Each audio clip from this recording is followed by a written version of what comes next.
Hey, welcome back to Rust Hoarder Garage. And today I've got set myself on fire clothes, so I'll be doing some demo work.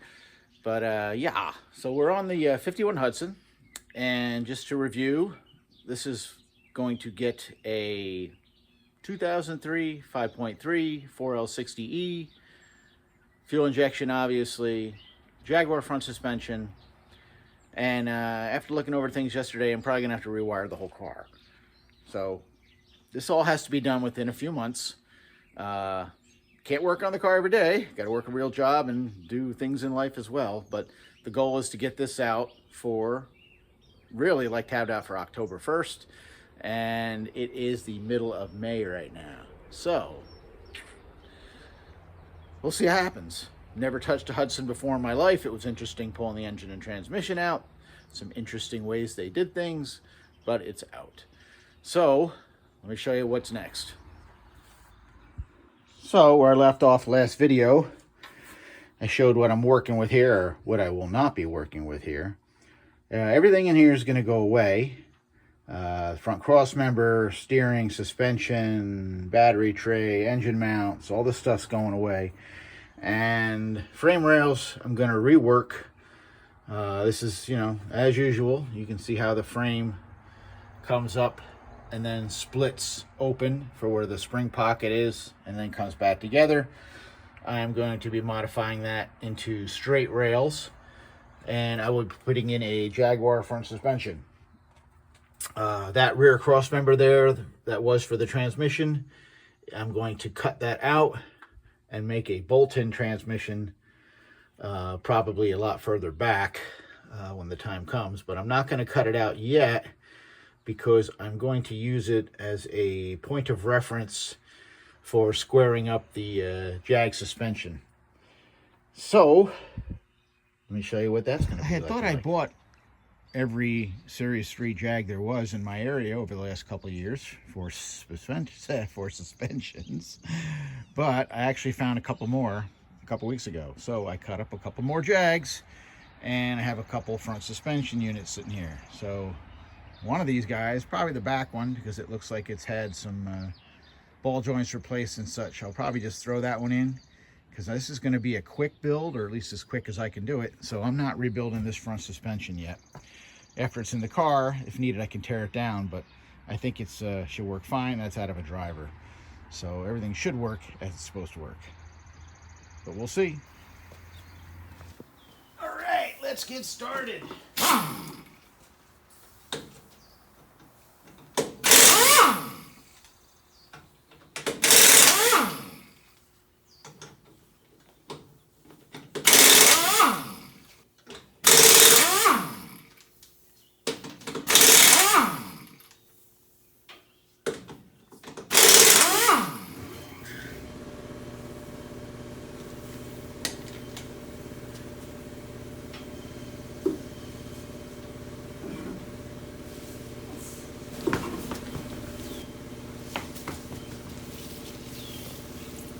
Well, I guess those tube shocks will be the next thing to go. Let's see.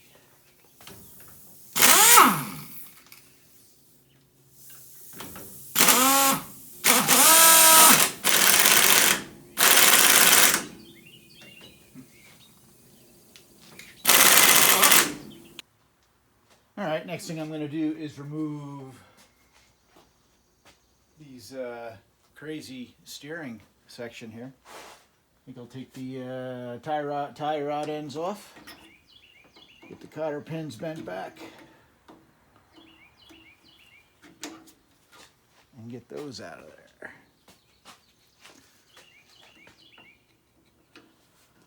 This is one crazy steering setup on these things, that's for sure. Kind of in the way, it looks like, of anything. People put different engines in these cars with this suspension, but it looks like that kind of stuff would be in the way. And I'm not going to bother with it.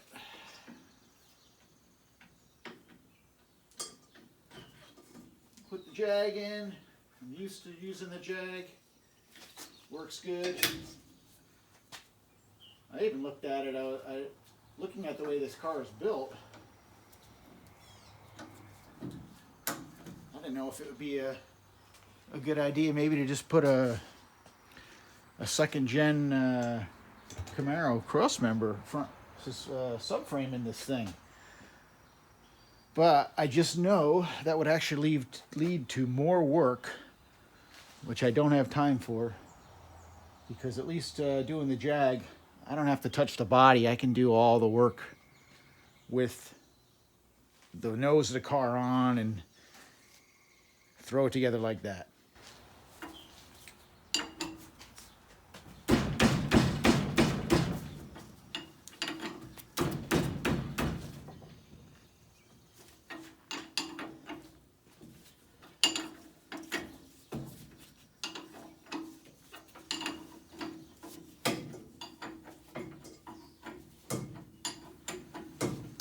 All right, I'm just gonna pickle fork these because I don't care about the dust boots.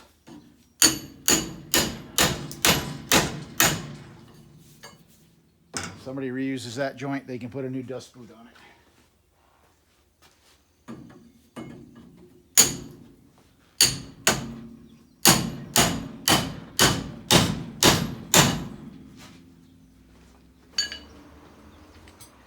All right, next thing I'm gonna do, I think, is disconnect the pitman arm here from this section here, and that runs across to this thing here.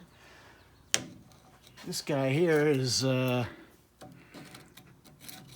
ball and socket type connection, common to a lot of early 50s stuff up to probably mid 50s or later. I know 55 Chevys use something like this. Basically have to get this, there's a cotter pin in here. Get that out of the way. And there's basically a big screw here. So I'm going to get the cotter pin bent back.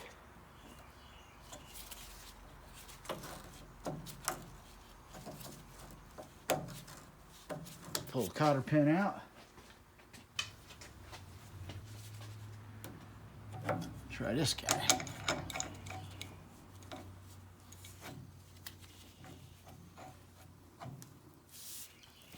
That's better.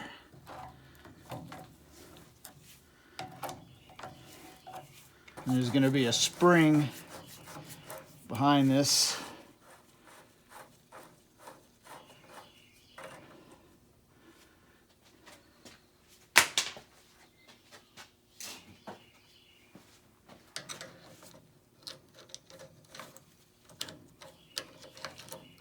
There's the spring.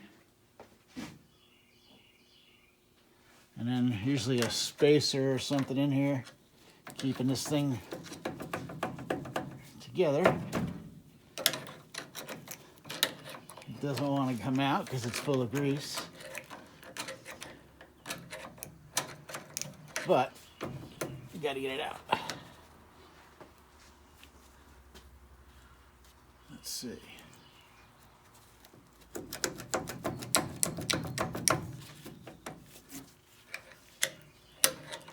You get a magnet.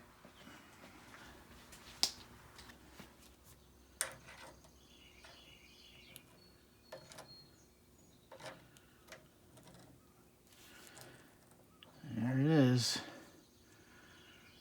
That's for the ball, and that's in the ball end that's on that pitman arm. This compresses against it, keeps it captured in there.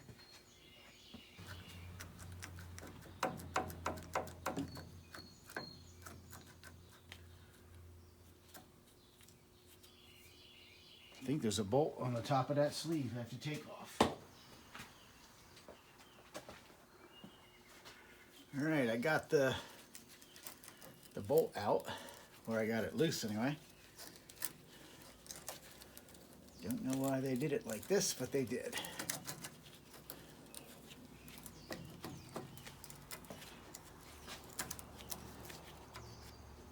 put a nut and a bolt through the sleeve. There it goes. Just a little machine bolt and a square nut that fell on the ground. I'll find it in a little while. And now, should be able to get this to move. This is kind of strange. There we go.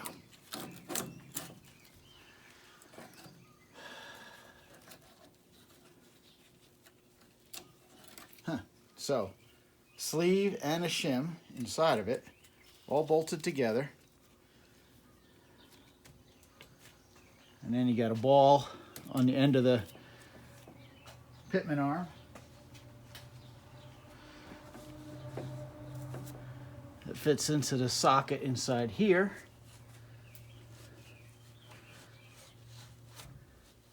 And that's how it's all held together.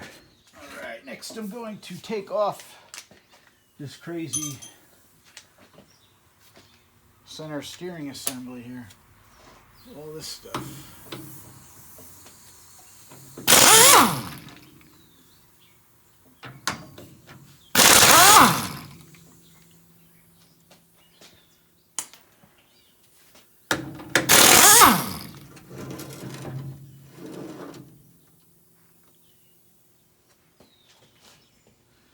All right, next piece of the puzzle. We are getting down to it. So I need to get these right and left suspension assemblies off.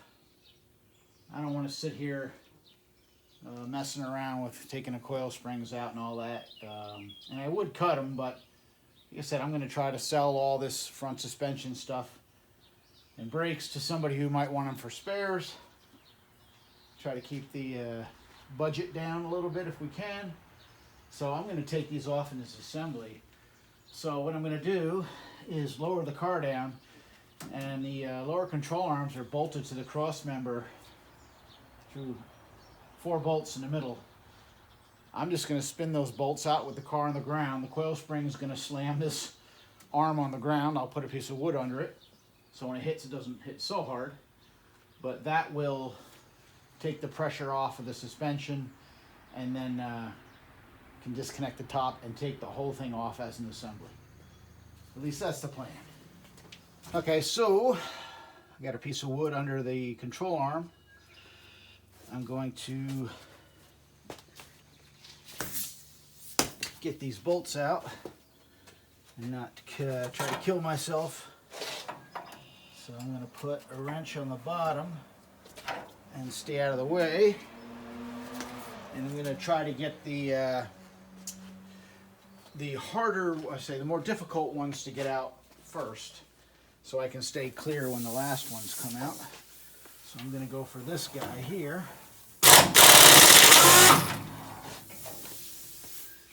So I'm going for the outer bolts first. I think I got that one out completely.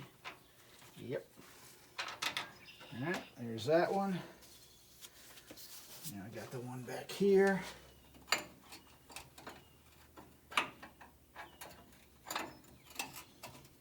That. There's lots of grease around these bolts, so they should come out real easy.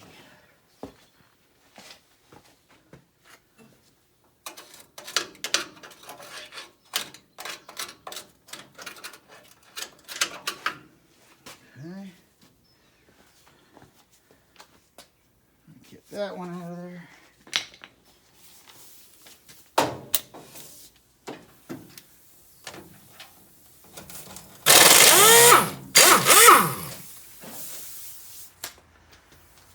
All right.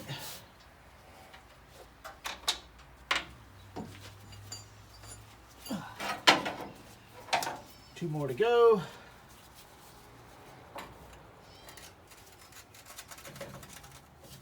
This thing's gonna hit the floor.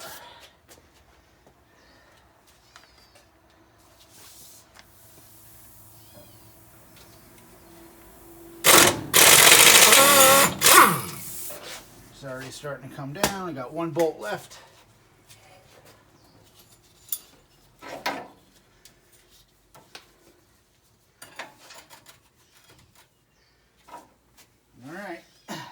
here goes nothing.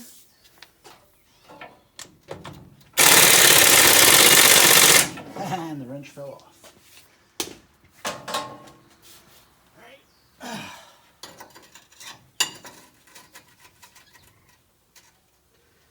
Really don't want to hold that wrench while this thing's coming apart.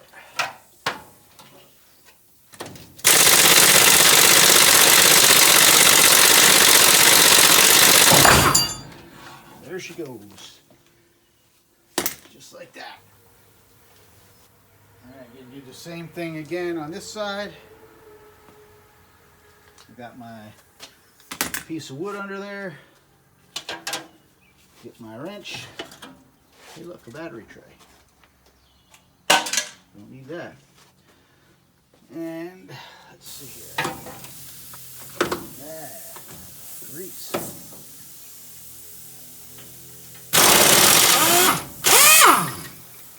There's one.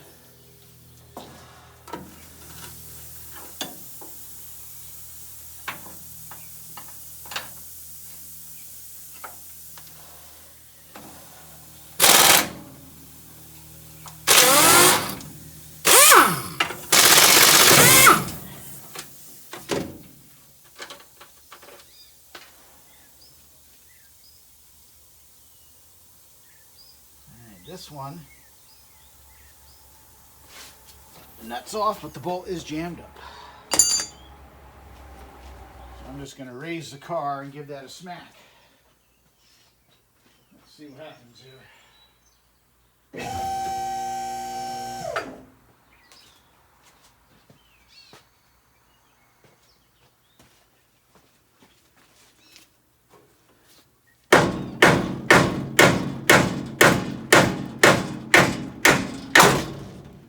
Goes.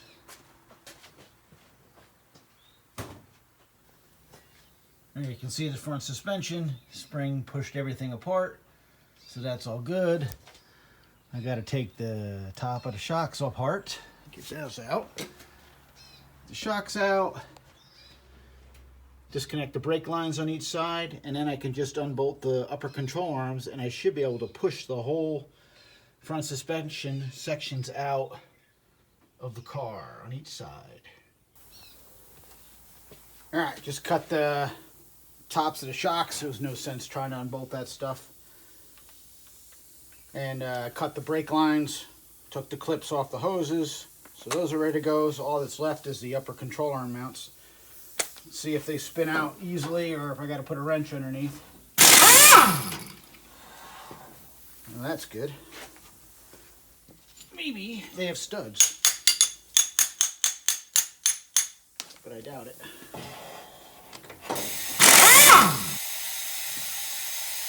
One other thing here, I just went to unbolt this battery mount. Somebody welded it to the car. Don't know why.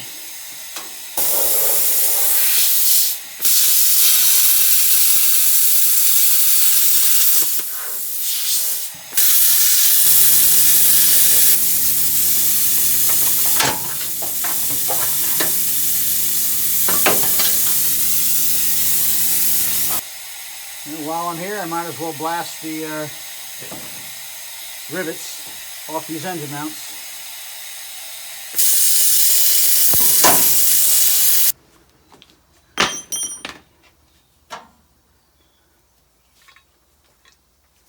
Still usable. Maybe I'll be on this car. You never know. All right, we've made a mess. But I think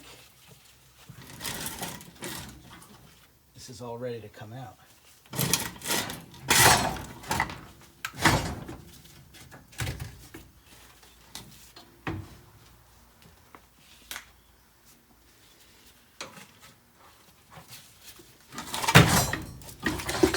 On the ground, nice and painless, nobody got hurt. Springs are dangerous. That's a pretty easy way to take things apart. And just get the other side apart now.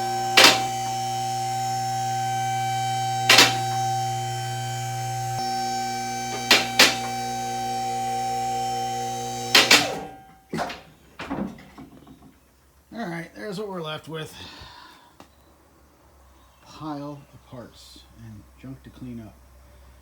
That'll all go in the cell pile. Hey look, we had a mouse in here. All the steering, bleh. All the steering, brakes, suspension, all out. All that's left to play with is the front cross member. And first time I ever had this before, it's a bolt-in. Pretty cool. Should make it quick and easy. We'll zip those bolts out and get that out of there.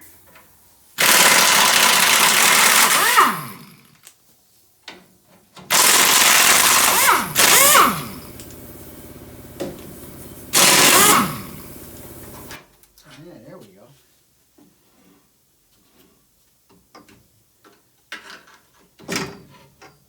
Nice.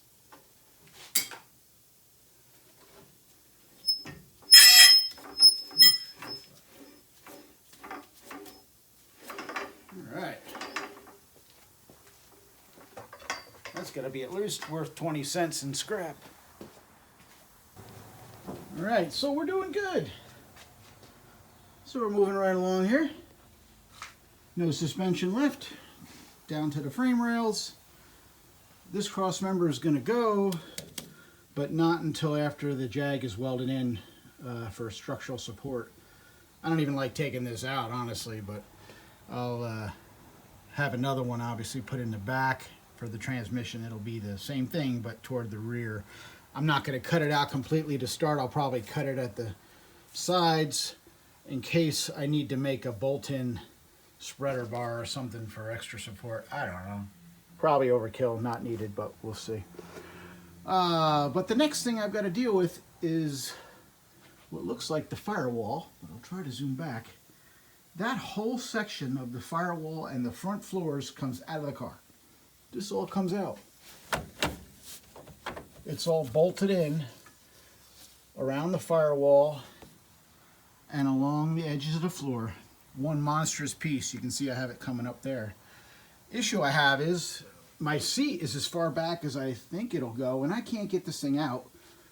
And I really don't want to deal with taking out that large of a piece for servicing the trans or anything else. It's a neat idea to have it come out, but that's just too big of a piece to take out. And right now, I want to take out the steering column of the steering box, and that has to come out to get that out. So I'm going to cut it in half. I'm going to zip it right down the middle and weld a flange on it so that it can be unbolted in the middle, and then you can either take out the left side or the right side or both if you want, but at least make them into manageable size pieces. So I already made a couple just reference cuts. Let me get that cut in half and see if I can get that out.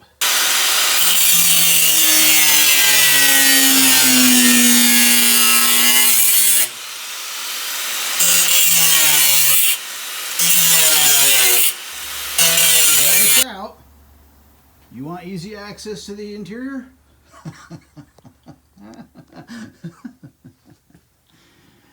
Check out that upholstery. Too bad it won't work with the blue, but yeah, different, huh? But yeah, look at that access. No firewall, no front floor. I think that was for maintenance, so you could get to the clutch and such on the transmission.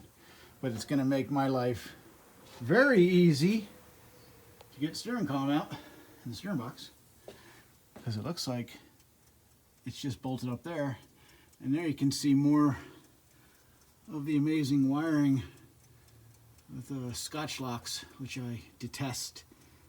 And you know, I can deal with the mechanical crimps; those at least will last, but the Scotch locks don't last very well at all.